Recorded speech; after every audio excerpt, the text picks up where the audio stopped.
Hi, everyone. Scott Halverson here. This is the Halverson and McKinley podcast. We are grateful you're here today. I'm here with my business partner, Clint McKinley. How are you today? Great to see you, Scott. Greetings from sunny California. I love every time you say that. I need a portal to get from New York to LA as fast as possible. Speaking of portals, we're going to talk about the portal of discovery, critical thinking today.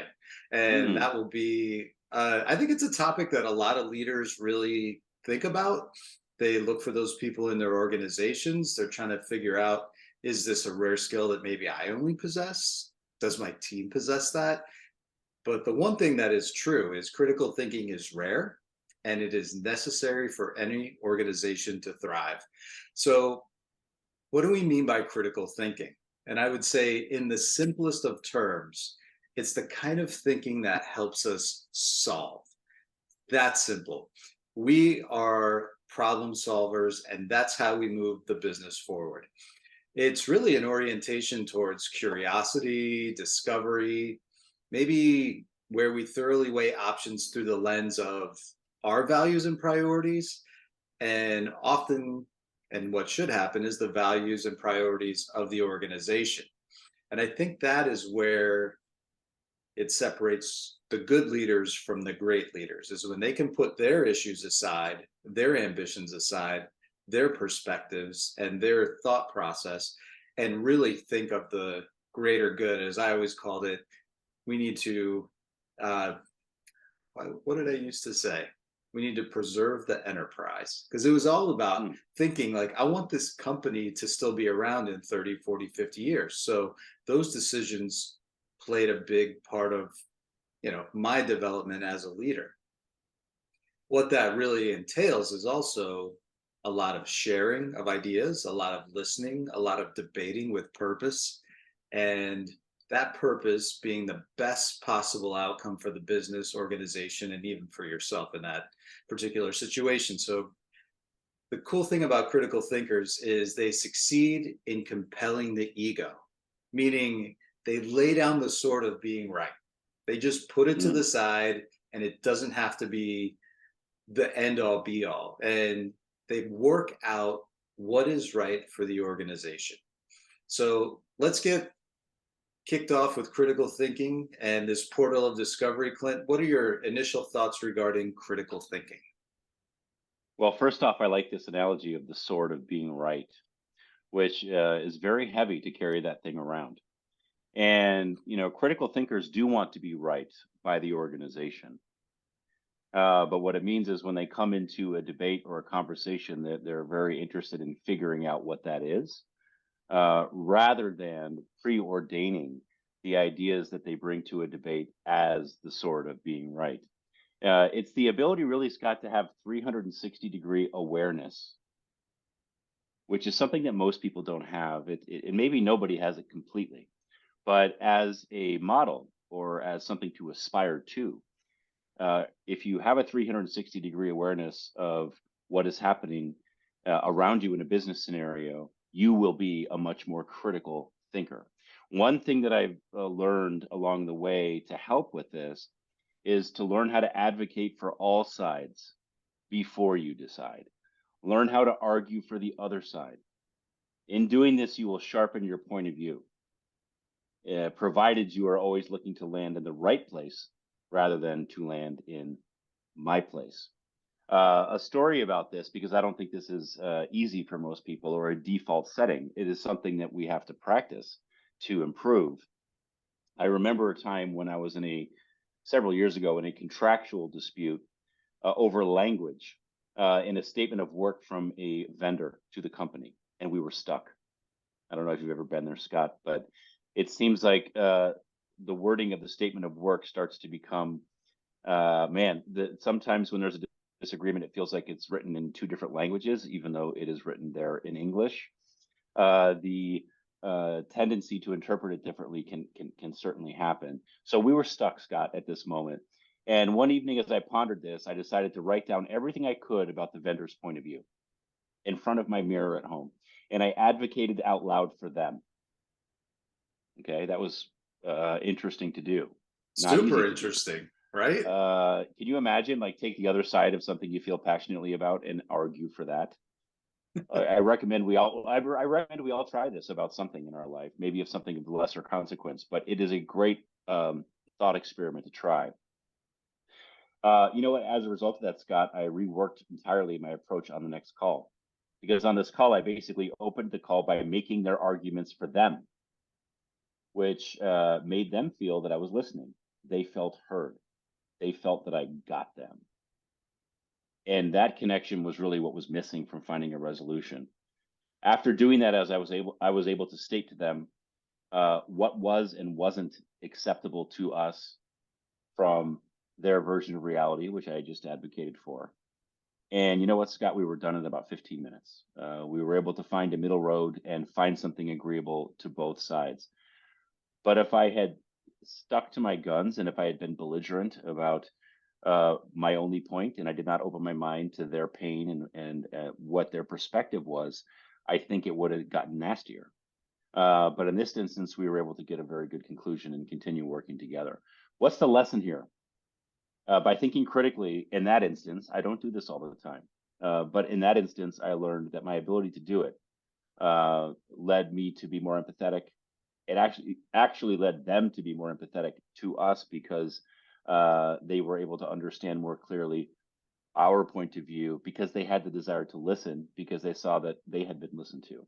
So we had some breakthroughs there in the relationships and a way better relationship moving forward. So if you are in leadership, remember this: be able to understand where someone's coming from. It doesn't mean you're convinced by them, but the degree to which you can articulate what matters to somebody else, even if it doesn't matter to you, you are in a power position as a critical thinker, and you're going to be in a position to land in what the right place for the company or the organization a lot more effectively.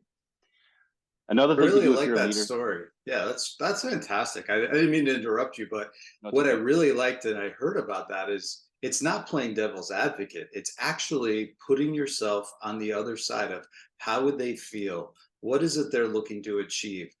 What is perceived as a win for them?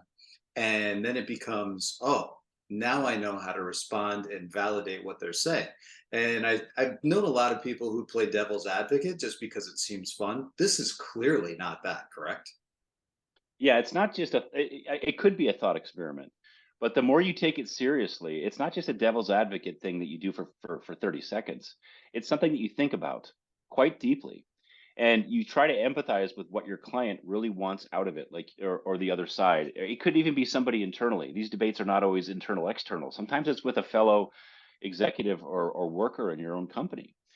Your ability to be able to state the way they feel and what matters to them, even if you can't deliver it or you don't agree with it, the power here is the ability to connect with someone so that they feel heard. Another thing I would add to that, Scott, is just another quick point here is that as we are in leadership, let's keep our viewpoints close to our vest while listening to others with deep curiosity. This is another superpower. Tipping your hand early changes the dynamics in any debate or conversation, and generally not towards curiosity. Think about it, Scott. If you and I both reported to a CEO and she came in the room and said, "This is what I think," right away, regardless of the points we were trying to make, the pressure dynamics in the room change. Now, of course, we would challenge the CEO anyway, but it does change the air a lot of people breathe. It does make a lot of people less likely to come to the table with complete honesty. So that's another tip I would give. So those are some opening comments about this topic of critical thinking. Yes, it's rare, and we're going to go deeper into how we can think critically in this episode and how we can spot critical thinkers to partner with in organizations. But anyway, Scott, that is my opening salvo. I like it. And I think there are a lot of good learnings that can come from that. You said something that was interesting that sparked a little bit of a thought. And I felt that there are certain meetings, there are certain occasions, whether it have been offsite, onsite, where a lot of this critical thinking took place, but the leader often would be in like reserve of like what's to be said. And it just brings me back to either a boardroom or a CEO's room. And I know you've had a ton of experience with that. Do you have any example of where you saw critical thinking at its best in that setting? Sure, let's go there. A few I could come up with. I'll give you one that comes to mind quickly here. When I worked for a large global cosmetics company, I was on something called the executive committee, and these were meetings that happened with the CEO and his direct reports.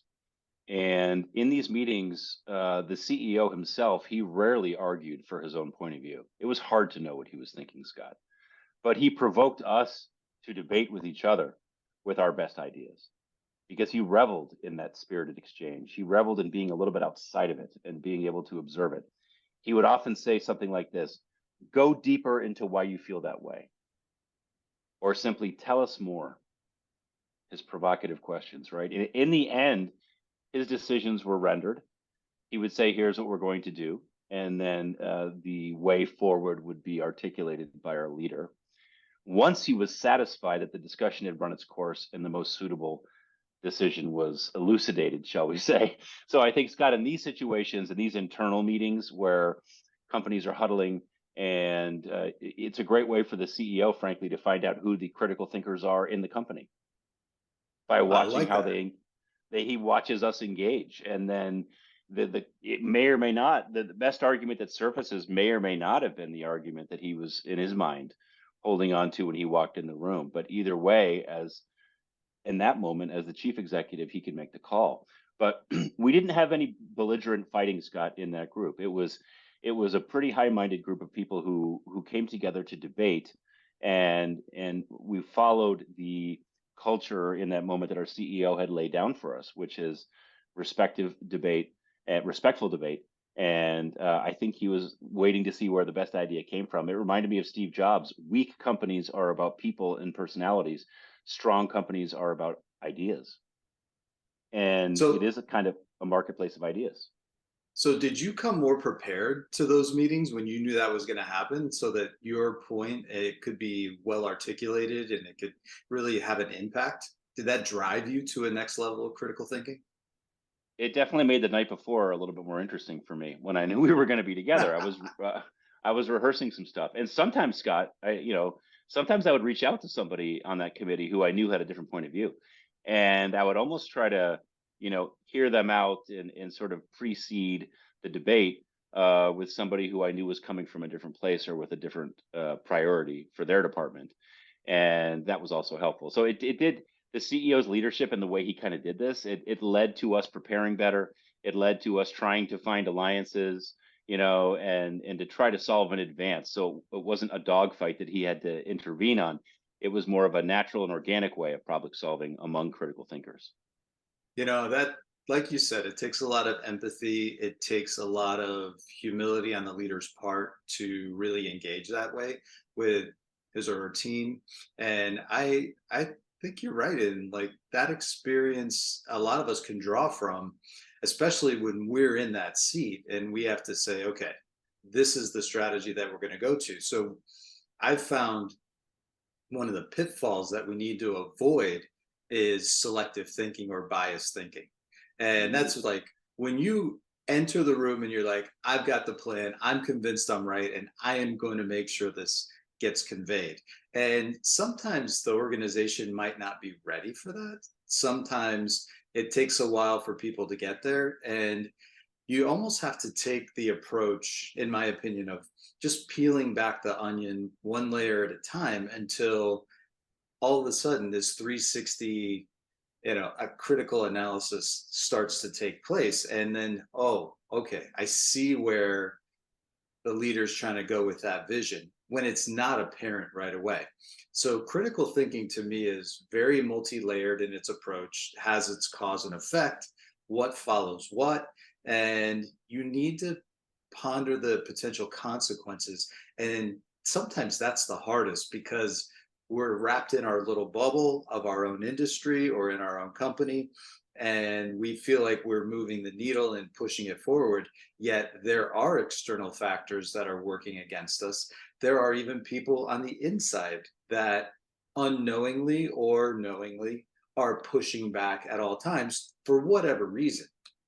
And I've found that more often than not. And it's just because people don't like change. People don't like stepping out of that comfort zone. So I would say a major red flag in any kind of a process, particularly like its strategy or casting like a really big vision for a year, is when somebody shows up to a debate or a meeting with their mind already made up. And the more interesting part I've found over time is they don't hide it very well. Those non-critical thinkers often give away the fact that through the way they speak or the limited amount in which they speak or drop an idea is that you find out there's no depth after like a couple of probing questions, and then you're like, okay, you showed up because you just wanted to have this thought, but you didn't consider the enterprise, you didn't consider the whole of the organization, and so that can be very frustrating. And I just have been in many situations like that where I've seen great critical thinkers and then selective thinking or groupthink happen, and the dynamics are completely different. It does change the air everybody breathes, doesn't it? A couple takeaways here I see is that critical thinking is multi-layered. So when people show up when they think they've got one layer of the onion solved, and maybe they do, but they seem to be forgetting that there's other layers and consequences that have to be addressed of that happening. It kind of reminds me of the guy who might show up at base camp of Everest who thinks that he's made it to the summit, because it does take work to get to base camp. But that's just the first layer of the onion. And also the other insight I love is when you said people don't hide it very well once they get going. It's so true. It's very easy to spot this when you know what to look for. So Scott, those are some great observations. Can you give us maybe an example from your professional life of when this was, particularly uh, obvious to you, or when it became an aha moment for you? This it always reminds me when I went to work for a company and I was the new guy, and all of a sudden, the company hires you for the experience, some of the ideas, some of the principles and practices that you put into place, because they know that they need to get that as part of their DNA. But boy, I got to tell you, like you're kind of flattered at the beginning because like, great, I'm gonna make some change. And then you walk into those first couple of meetings and you start talking about something that is completely foreign. And it's like, whoa, like we don't do that. And I remember working for a multi-billion dollar a year, skincare cosmetics company, and it they were rich in tradition, rich in history, great company, but they always wanted to keep just doing the status quo, which was really interesting because one of the mantras in like their mission and that the leaders would talk about is we challenge the status quo. And it would be like fourth on the list. And the more interesting part was I learned that there was an unwritten part, and that was challenge the status quo, but at your own peril, because it wasn't always received well. And it's not that it was like malintended, it's just they were so used to doing things a certain way. And I remember going into a meeting with my team and presenting a certain strategy that would really move the needle in a lot of the markets that I had stewardship uh, over which I had stewardship, and I needed to really make that an impact. And I got like 5 minutes in, and I remember a comment that said, I don't get this. Like, this is not going to work. This is not what we do. And I was like, yeah, I know. And that's why we need to go down that road. But it really was like weeks and weeks and weeks of convincing. And actually, I had put that agenda to the side and I listened for what they wanted to have done. And I'm like, okay, it's not bad. They're good things, but it didn't move the needle. But it created activity, it created something that was very interesting, and we were proud of it. But at the end of the day, it didn't move the needle. And so it took a lot of convincing in multiple conversations. And like you said, I had to put myself in their shoes and think of it from an empathy standpoint. It's almost like taking a SWOT analysis, but doing an empathy map. And it's like, what are they thinking? How is this affecting them? How is it going to change the way that they think about the business? Does it create more reporting? Does it create, more work for them? And once I was able to switch that mindset and present in a certain way, it became apparent that, oh, this is something that would benefit the organization. So it worked out pretty well. Well, I love that challenge the status quo at your own peril. Even the things that are enshrined as sacrosanct or super important, inviolate, sometimes we don't always in our organizations live up to some of these ideals. And if we think critically, there aren't that many corporate ideals that we would demolish. In fact, most of them, I think, we would be in harmony with. So, Scott, given this, let's get practical and let's talk about some openers or some questions or things we can ask ourselves to check ourselves, right? To check our critical thinking ability. What are some things that you would give practically for our audience to think about in these scenarios? And I'm just going from, personal experience in learning, with a lot of scar tissue along the way. But if I could put it into like four buckets, it would be number one, question the assumptions. Mm, And so then I would formulate some questions such as, is my resoluteness about what is best for me, or is it about what's best for the organization and its objectives? It's like I had to make sure that I could just step away and be like, okay, am I doing this because I'm just convicted and I know it's right, or is this going to be best for the company? Uh, are my reactions during a meeting about me and my insecurities, or am I able to put those aside and figure out what the best way is to move the organization forward? And like, am I curious about those points of view before I even hit the door? And that was a learned discipline as well. The other thing I found very advantageous was having information. We can get data all the time. So know your data, look through it. What are the trends? What is the competition doing? Are you doing a competitive intelligence analysis? Are you reviewing every step of the process of the project of what you're trying to get out of it? Where are the holes and is there anything missing? And just keep pushing. What helps in that is number three is seek diversity of thought. And I would like to, almost like you're the CEO that you kind of gave an example of, come asking questions, engage the group, see where they're at, and just absorb so that you can reframe or you can ask and you can say, tell me a little bit more about that, dig deeper. And you also as a leader, you've got to be willing to accept a better idea or a challenging statement and then be able to pivot and go with that. So I've found that when you've had the debate, one of the last things that I would always ask is there anything else that we haven't considered? mm, And if we've exhausted as much as we can on the 360, and it wasn't about in a certain time frame, it was really finding those answers, then we would move forward. The last thing I would say is take time. It is when we talk about resources, it's time, money, people. And we can afford ourselves time often when it comes to getting the right strategies and putting critical thinking measures in place so that we are not rushing to an answer just to check off a box on a deadline. And I think the best leaders are able to say, let's sit on this for another day, another week, over the weekend, but I want to come with some answers at this next meeting. And I've learned to see that in some really good leaders. So those are the four that I would really kind of just say is question the assumptions, reason through the logic, seek diversity of thought, and give time to deeply consider and ponder before acting. mm.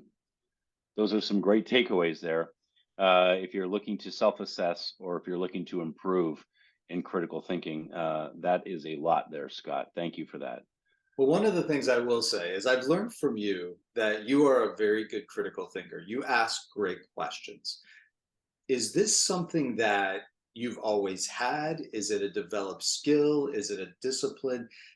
How do you find that in the organization? Do you have any, I don't know, what are your thoughts on that piece? Thanks for the compliment. I don't feel like I'm always a critical thinker, and I certainly wasn't born that way. But it is a discipline, Scott, and it is something you can practice, like a tennis serve or a golf swing or anything else that you're working on in your life that requires continual practice.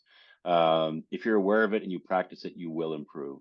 One thing that I have learned that helps to kind of clear the deck of our biases, you talked about bias and you talked about thinking that isn't critical.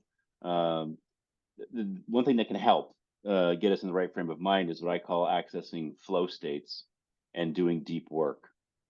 Uh, you hear a lot about this term flow states, and why would I talk about flow states as it relates to critical thinking? I think it's like a nice, it's like a deep freeze or a burn, or it's something you just cleans out whatever was there before, and you open yourself up to new learning from what seems at times to be a universal source. Like you're tapping into knowledge that has existed, and somehow you're getting into flow. Most of us can probably think of a few examples when we were in flow states. Um, know the conditions that need to be there for you to be in flow. For some, it might, if you are a coder and you're writing in a new language, you might be nocturnal. You might want to write your code at night when you don't have so many interruptions. If you are a public speaker, to really be in flow and to show the world your gift, you've got to be on a platform speaking to an audience. And then you see that person in flow. It's that moment when I think that you are opened up to something much bigger than yourself. And why does this matter as it relates to critical thinking? It reduces the ego. You feel like more of an instrument of something special rather than me. I came up with this. You feel like you're tapping into the source rather than being the source. And as we discuss this importance of deep work, go to your flow place, figure out what it is for you. For me, when I'm flowing, it's typically when I'm writing, whether it's strategy or whether it's scripting something or whether it's an approach to solving a business problem or presenting something for a keynote address or a panel. In those situations, I prefer to be alone. I prefer it to be quiet and I prefer to not be interrupted. And for that to happen in my life, it's probably after 10 p.m. when all children are asleep, and I'm not going to get many texts at that hour. And either way, you silence your phone and I just start to write and think, and many hours go by, several hours, and then in the end, I've been able to work deeply. If I tried to do that during the day, it would be far less effective, and I would have a lot of different interruptions.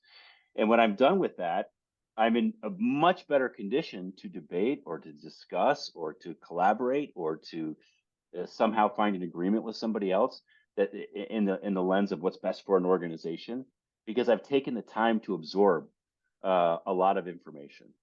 So I would just recommend that you, regardless of what it is that you do every day, it doesn't matter if you're in sales, if you're in finance, if you're in human resources, or if you're an engineer. You know what I mean. You know what your deep work is, and you've got to find a way to get uninterrupted to get that done.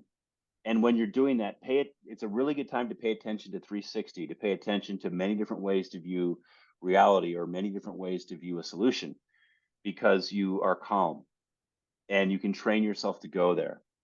And there's nobody provoking you or advocate or sticking a stick in your side to annoy you. It's just calmness with an open mind to get it done. One of the best questions I can, or best, sorry, examples I can think of for getting in a flow state would be Handel, the composer who wrote The Messiah. Now, the Messiah, regardless of one's spiritual or religious preferences, is a beautiful piece of music. And for the last 300 plus years, 350, maybe 375 years now, it has inspired people around the world, billions of people. And it's a complicated oratorio with several well known choruses. And Scott, I've sung in the choir for this multiple times. And I actually sang an oratorio once, which I'm very glad is not recorded. From Impressive. from yeah, it wasn't that great. I picked the one with like a 3 note range, the only one. But suffice it to say, it's an amazing piece of music. Handel wrote that music in 24 days, the whole thing. How does that happen, Wow. Scott? Wow. Maybe instead of the Messiah, you're thinking of a rock. Scott plays the electric guitar, so I'm sure we're going to hear another example. But these people who can manage to block out the world for bits of time. Now, 24 days is probably not on anybody's capability to be locked up, but no one's writing the Messiah. Then again, are we? We're trying to do some things to build growth in our businesses, and we're trying to make the right decisions based on our company values, and we're trying to understand what people around us feel about it and to arrive at a solution that is really going to change the game. And in order to do that, I just think you need quiet time and you need unplugged time to let those deeper ideas flow through you. So I there's the really like takeaway there, that. Scott. You create the condition for that to happen, and it's interesting when you're talking about this flow state at the beginning. On Instagram and especially online, it's like it seems to be there are a lot of ads about supplements that are going to get you in the flow state, and it's like those people who are on Adderall and now they're going to nootropics, and you're just like, wait a second, why is that world even part of it? And it's all about being productive in this flow state and getting it all out. What you're saying is create the environment, play to your strengths, make that work, and minimize the distractions. And you could do that all without a supplement, which sounds fantastic. If the supplements work, great. I've not tried them. I don't know, but maybe there's something to that. When you said electric guitar, I was like, oh, the song I love the most, and it just like clicked when you said that, was Pearl Jam's Even Flow. And like now I get what he was saying. He's like, okay, even flow, thoughts arrive like butterflies. And I'm just like, wow, I just love the guitar part to it. So I was like, this song is great. So it tells you the depth of my music ability. You're referencing a classic that is just completely spiritually touched millions and millions of people, and I'm here in the grunge phase. So well done. Well, you know what? I think we should have Eddie Vedder and Handel on an upcoming episode. And my guess is they would both respect each other. Let me Eddie Vedder does a lot of things well. Let me ask you, Scott, a question as we continue on here. And this is something that's been in my craw for a while. We're talking about critical thinking, and this question might be tricky. But how much of critical thinking comes down to raw IQ? Like, do you have to be Mensa smart to be a critical thinker? Is there a baseline of, IQ that you need in your just overall intelligence to be able to think critically? Or is it more untethered from IQ? Is it more of a discipline? What's your thought on uh, how closely related a critical thinker is to somebody who just has a super high IQ? Well, I think you do need to be smart in an IQ sense, but it's almost more of a curiosity that happens, and I believe it's from a young age. And if you're fortunate enough to be in an environment where the engineering was foster curiosity and really looking around and see how things are connected and letting that curiosity go and flourish, it helps that process along the way. Somebody who's like Mensa and is completely on the high IQ side of it can be so smart that they can't even see beyond the blinders. So that 360 ability is not always there, even though they're very smart people. I've met them, I've worked with them, and it's really interesting. I know I'm not at that level, but I feel like, okay, I can read the room too, and I can see what's going on. And I loved always like strategy discussions. I loved how do things work? What is the cause and effect? So you learn that throughout time. And I would say the best way to perhaps couch that is it's not about intelligent in the IQ sense. It's more about organizational IQ. What are Mm. all the pieces? How do they connect? How can you get the most out of the resources that are available for you in order to get to the best answer? And so it's like about, I'd say, when you think from an organizational IQ standpoint, you're able to synthesize those priorities. You're able to arrange things in a way so that they all work together and nothing's competing against each other at any given time. And so you get really solid in that foundation and moored in organizational priorities. And you're able to poke holes in the strategy without being offended because you're like looking for the best outcome and you're looking for the solutions that support the best objectives. I think if you want critical thinkers in an organization, you keep them close. And I've always had one or two that were right by my side. They'd be like wingman, wingwoman, and they were just like superheroes to me. They was like my goose to the maverick, right? And I was so appreciative of the way that they were able to bring a perspective to the table that clearly I had a blind spot in. And so those people are so much more valuable than somebody who's got like quick math or they answered because that's the way they think the world is. And that falls into that group think or selective thinking. So I really liked being around those people. And I would say the people that would support in that role had this mentality that I would call in this phrase act or be acted upon. And they always felt like this nervousness or this worry or this, just kind of this edge to them that's like, if we don't do something and find that right answer, the answer will be presented to us and we're not going to like it because someone else is charting the path. And so that was the mentality that we would work with in a strategy or finding a solution, especially with critical thinkers, is what are we going to do to make that change so that we're acting and not being acted upon by someone else or some external side of it. So I always enjoyed that side of the business. Well, lots to think about there. I love the phrase organizational IQ as opposed to just overall intelligence. It's about connecting dots and how do things fit together. I love the comment about a wingman or a wingwoman and keeping the critical thinkers close to you to make you smarter. Very, very good. Scott, another thing that came to my mind while you were talking is how do we learn to identify critical thinkers? In the beginning we said let them talk and they'll make themselves known. But Right. beyond that, beyond just listening to everybody and saying you look like a critical thinker, how do we identify them, partner with them, even cross-functionally, members of other teams, members of people who might have a different budget in an organization than you, or if you're an entrepreneur, maybe somebody who's competitive to you, but perhaps even representing similar product lines.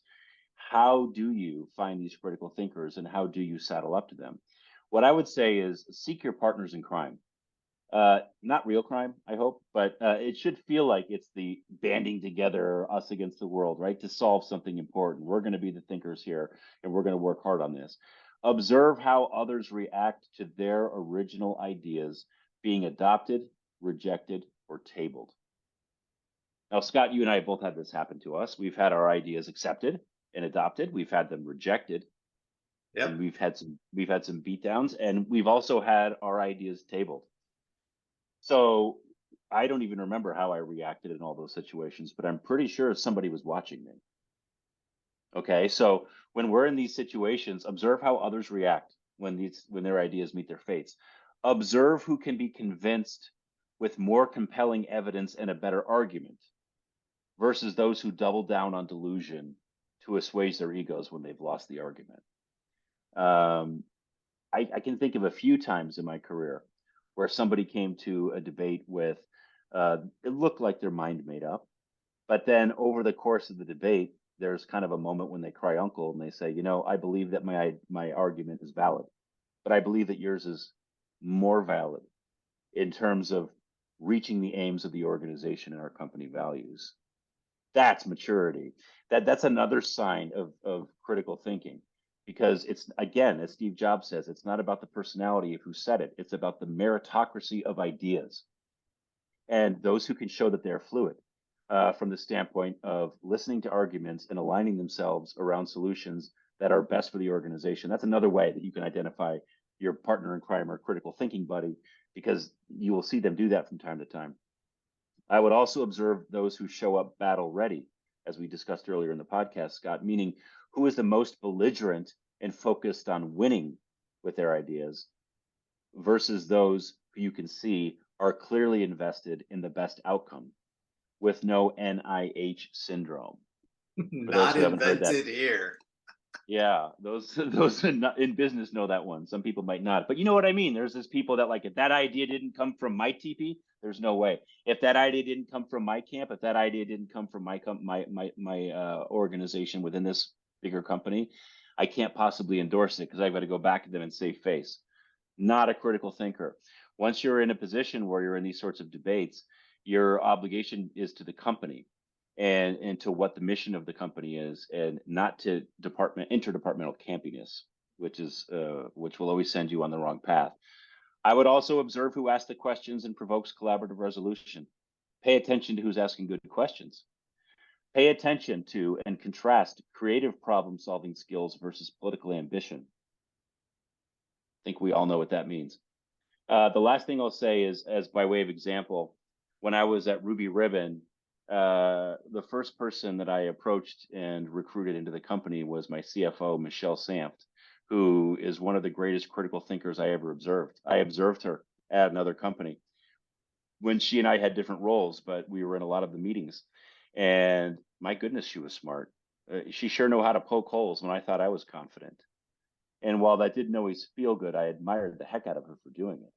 She had a big brain and was able to stay fluid in these debates. And so, as my partner in Ruby Ribbon, Michelle was critical in reminding me that we needed to fill the company with critical thinkers. And after meetings, she would debrief and she would compliment people who were thinking critically. And what a powerful force she was in our culture in that company to building critical thinkers. So these people are game changers. So there's a few ways, Scott, where we can identify them and know who our partners in crime should be. Yeah, she's a good one for sure. And I would say, like, when you were talking about that idea of observe how others, react or how they adopt or reject or table something, I found that the greatest compliment that I could receive or that I could give in those situations where maybe your idea didn't get through or got tabled was maybe a few months down the road, or even when you might be at different companies.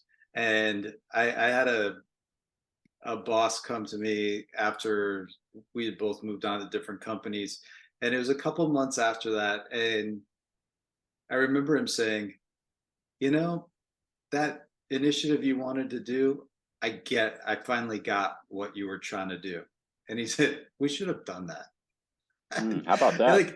like it was a huge compliment, but there was just so many distractions happening, so many things that had to get done that it was hard to really try to pioneer something. And I've always been quick to respond in that way after, hearing that. I thought, you know what? I need to be that way as a leader too, and be able to go out of a meeting and tell someone, that's a great idea. I really like what you brought to the table. I see what you're trying to do. Let's go do that. And I think it helps the whole organization move forward when you've got people who are willing to put that ego aside or lay that sword down and really make that happen. And I like the fact that critical thinkers also can say something like that, not looking for anything in return. And they're very genuine in that approach. And so, like, the ego's at the door. Politics are just left aside, which is Yep. rare in an organization. So find those people Yeah, and keep you them have to. close. It's Scott. It reminds me of the scientific method. When science thinks it has figured something out, it invites other scientists to poke holes in it. It invites other scientists to peer review the study. Other people are invited to take shots at it. And at the end of the day, when the greatest minds keep doing that and the idea still emerges, this thing goes from hypothesis to theory to accepted scientific fact. That's the journey. But the journey is you've got to go through a lot of critical thinkers who might be looking to poke holes. and yet their passion should be to science and to getting it right, not to angling for a Nobel Prize. Not that some haven't done that, but ultimately, the scientific method in its purest form is really what we're trying to do with critical thinking, is to come around the table and to offer up our ideas to be looked at, to be uh, to be analyzed from different directions. People who might not agree with it, give them a shot at it, and if it's still standing, that is a great outcome. A great outcome isn't it doesn't get challenged or debated. A great outcome is it does get challenged and debated with some gusto. And in the end, it stands because the merits of the argument and the idea are strong enough to move forward. And if you've been through that exercise, you know you're doing it right. So, Fantastic. Great ideas. Great comments. Clint, I really appreciate you taking the time to dive into critical thinking in this portal of discovery with that. I hope those of you who have been on this podcast have enjoyed this topic of critical thinking, and you can discover your own portals to where you can get to a next level. Just to summarize a little bit, get out of your small thinking, get out of biased thinking, selective thinking, recognize group thought, and steer clear of that. Find your partner in crime. I think that's a really good one, like you talked about with Michelle.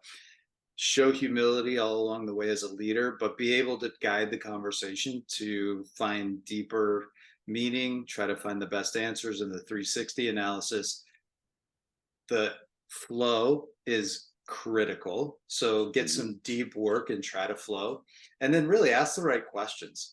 Keep getting to the answer until you're satisfied and everyone's ready to go. That's the exercise of critical thinking. So I'm grateful for a lot of critical thinkers that have passed, in my career, that have affected me, that have taught me, and I'm sure you have as well, Clint. And I think I can say for both of us, thank you for teaching us this amazing skill. And that's to me above and beyond what anyone has to do. We hope you've enjoyed this podcast of Halverson and McKinley. Hope you give us a like, a subscribe to that. Feel free to do that.